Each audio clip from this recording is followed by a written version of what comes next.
Properties of triangle, যেটা একটা ট্রিগোনোমেট্রির part, সেই প্রপার্টিস অফ ট্রায়াঙ্গেলের একটা প্রপার্টি বা একটা ল, কোসাইন ল।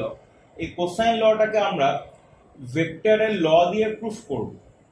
তো ভেক্টরের ল থেকে আমরা কিভাবে ব্যাপারটাকে প্রুফ করতে পারি, দেখো এখানে ফার্স্টে আমরা ল অফ ট্রায়াঙ্গেলটাকে ইউজ করেছি। Vector A and vector B are taken along two adjacent sides of a triangle in the same order, while the vector C, which is taken in the opposite order, represents the resultant of those two vector quantities, that is vector A and vector B. তো এখানে অ্যাঙ্গেলগুলোকে আগে দেখে নাও। Vector A আর vector C এর intermediate angle beta, vector A আর vector B এর হেড টু টেল অ্যাঙ্গেল ছিল গামা। তো এর আগে আমরা মেনশন করেছিলাম যে যখন ভেক্টরের ইন্টারমিডিয়েট অ্যাঙ্গেল নিতে হবে তখন টেল টু টেল অ্যাঙ্গেলটাকে নিতে হবে। তাহলে টেল টু টেল নেওয়া বলতে এই ভেক্টর এর যে ডিরেকশনটা, এটাকে ব্লু ডট লাইন দিয়ে, ডটেড লাইন দিয়ে এটাকে এক্সটেন্ড করা হয়েছে, so that the angle between vector A and vector B is 180 degree minus gamma. এবার একটা ব্যাপার বলে রাখি যে যদি দুটো ভেক্টর দেখো টেল টু টেল কানেক্টেড নেই, হেড টু হেড কানেক্টেড আছে, অ্যাজ অ্যান এক্সাম্পল দেখো এখানে vector B and vector C, ঠিক আছে, ভেক্টর B আর ভেক্টর C হচ্ছে হেড টু হেড কানেক্টেড আছে, মানে টার্মিনাল পয়েন্ট দুটো একই জায়গায়। তো সেক্ষেত্রেও আমরা এই হেড টু হেড কানেক্টেড যে অ্যাঙ্গেল পাবো, টেল টু টেল কানেক্টেড অ্যাঙ্গেলও আমরা তাই পাবো। তো এক্ষেত্রে এক্সটেন্ড করার কোনো দরকার হয় না। আমি সেটা বোঝানোর জন্য এখানে ফিগারটা জাস্ট একটু এই পোর্শনটাকে একটু এখানে সিমুলেট করেছি, দেখলে বুঝতে পারবে। এরকম বি সি, এই অ্যাঙ্গেলটা ইন্টারমিডিয়েট অ্যাঙ্গেল হচ্ছে, এখানে আলফা রয়েছে। তো তার মানে যদি আমি ইনকেস এক্সটেন্ড করিও টেল টু টেল ওদেরকে নিয়ে আসার জন্য, ঠিক আছে, ওদেরকে টেল টু টেল নিয়ে আসার জন্য আমি যদি এক্সটেন্ড করিও, তাহলে এটা তো ভেক্টর সি হলো, এটা ভেক্টর বি, তাহলে দেখো আবার এই অ্যাঙ্গেলটা অ্যালফাই হচ্ছে, তখন ভার্টিক্যালি অপোজিট অ্যাঙ্গেল। তো যার জন্য টেল টু টেল কানেক্টেড থাকলেও আমাদের কাজ চলে যাবে, আর মানে ভালোই হবে, আর হেড টু হেড কানেক্টেড থাকলেও আমাদের কোনো অসুবিধা নেই। কিন্তু হেড আর টেল যেন কানেক্টেড না থাকে, থাকলে এক্সটেন্ড করে নিতে হবে।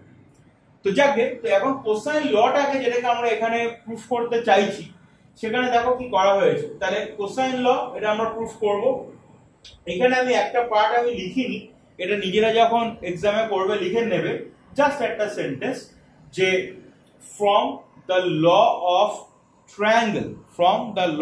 ট্রায়াঙ্গেল অফ ভেক্টর এডিশন, ঠিক আছে, এটাকে লিখে নিয়ে তারপর এটাকে মেনশন করবে vector A plus vector B, vector A plus vector B is equal to vector C.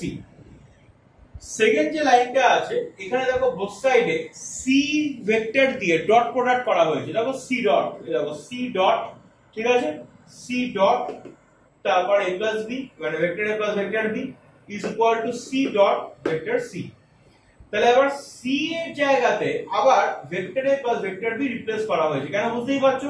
তখন C is equal to vector A plus vector B ছিল, C এর জায়গাতে আবার এটা রিপ্লেস করলাম, আর vector C dot vector C মানে C square, তাই তো। Vector C dot vector C মানে যদি আমি vector C dot vector C কে ব্রেক করি, তাহলে কি আসবে, mod vector C mod of vector C cos of angle 0 degree. তাহলে mod C মানে কি C, আবার mod C মানে C, তার মানে C স্কয়ার।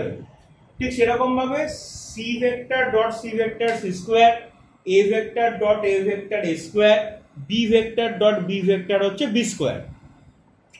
তো তাহলে পরে এখানে নেক্সট যে লাইনটা দেখো, এখানে আমরা A ডট A লিখলাম প্লাস A ডট B, ঠিক আছে, A ডট B লিখলাম এখানে, তারপর plus B dot A plus B dot B। তো যেটা মেনশন করেছিলাম যে তাহলে A ডট A হবে A square, B dot B হবে B স্কয়ার। আর কমিউটেটিভ যে রুলটা ছিল, ডট প্রোডাক্টে, সেখানে কি বলছে a ডট b আর b ডট a হচ্ছে ইকুয়াল। তাহলে আমি এখানে দুটো a ডট, এখানে একটা a ডট b ছিল, এখানে একটা b ডট a ছিল, দুটোকে একসাথে মিলিয়ে আমরা লিখলাম টুয়াইস a ডট b, তার কারণ a ডট b আর b ডট a হচ্ছে ইকুয়াল।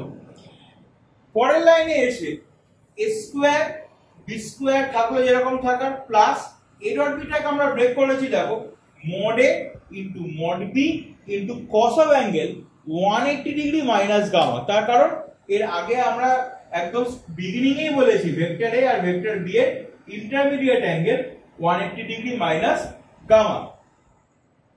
আচ্ছা, তো তাহলে পরে এখানে নেক্সট লাইনটাতে দেখো mod অফ a মানে a, mod অফ b মানে b, mod মানে কি ম্যাগনিটিউড জাস্ট, আর cos of 180 degree minus gamma মানে মাইনাস cos গামা। ঠিক আছে, মাইনাস cos গামা। ট্রিগোনোমেট্রিতে দেখেছো কিভাবে কোয়াড্রেন্ট চেঞ্জ করে করে আমরা টোটাল 360 ডিগ্রির জন্য কিভাবে আমরা ভ্যারি করাতে পারি। এটা আর বোঝানোর কিছু নেই, cos of 180 degree minus gamma হয়ে গেছে মাইনাস cos গামা। ব্যাস, তারপরে জাস্ট বাকি দুটো লাইনতে দেখে বুঝতেই পারছো। তাহলে cos গামা আমরা এখানে পেয়ে গেলাম a square plus b square minus c square divided by twice ab। রিদিমটাকে ভালো করে বোঝার চেষ্টা করো। গামা অ্যাঙ্গেলটা কোথায় ছিল? গামা অ্যাঙ্গেল ছিল হচ্ছে ভেক্টর a আর ভেক্টর b।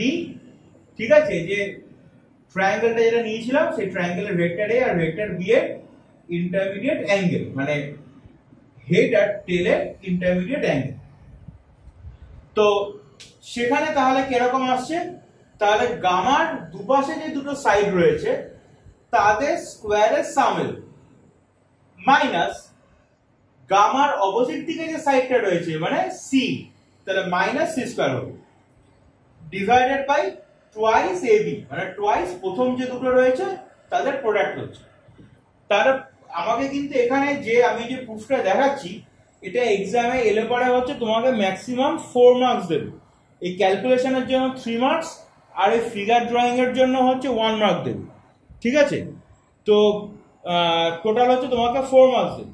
এবার সেই জন্য এখানে কিন্তু বেশি খাটাখাটনি কিন্তু করার কোনো প্রয়োজন নেই। ঠিক আছে, 4 মার্কস মানে আমাদের বোর্ডের যেরকম কোয়েশ্চেন হয় সেই অনুযায়ী 4 মার্কস মানে হচ্ছে তোমার 4 ইন্টু 2, তার মানে 8 মিনিটস এর মধ্যে তোমাকে কমপ্লিট করতে হবে। টাইম ম্যানেজমেন্টটাকে তুমি যদি মাথায় রাখো, তো সেই জন্য তারপরে আবার তোমাকে এগুলোকে আর করে দেখানোর দরকার নেই, এখানে জাস্ট বলবে সিমিলারলি। তাহলে রিদিমটা অনুযায়ী দেখো খেয়াল করে, তাহলে আমি যখন cos আলফা করব তাহলে আলফার দু সাইডে দুটো সাইড কি ছিল? ভেক্টর b ছিল আর ভেক্টর c ছিল, ওই জন্য b square plus c square হলো, মাইনাস আলফার অপোজিট সাইড কি ছিল a, তাহলে minus a square divided by twice প্রথম দুটোর প্রোডাক্ট 2bc। আবার যখন আমি cos বিটা করব, cos বিটার সময় বিটার দুটো সাইড কি ছিল? a ছিল আর c ছিল, ওই জন্য c square plus a square হলো।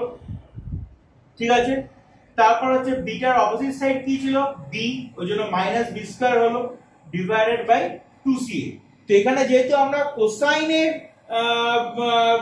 এক্সপ্রেশন গুলোকে আমরা ফাইন্ড করলাম, যার জন্য এটা হচ্ছে আমাদের প্রপার্টিস অফ ট্রায়াঙ্গেলের কোসাইন ল। এইভাবে এটা ফ্যামিলিয়ার, এটাকে যদি খেয়াল রাখো তাহলে পরে হচ্ছে তোমার ভেক্টরের অনেক নিউমেরিক্যালস আছে যে নিউমেরিক্যালস গুলো করতে সুবিধা হবে। দেখে রেখো, যদি কোথাও কোনো সমস্যা হয় তাহলে আমাকে জিজ্ঞাসা করে নিও।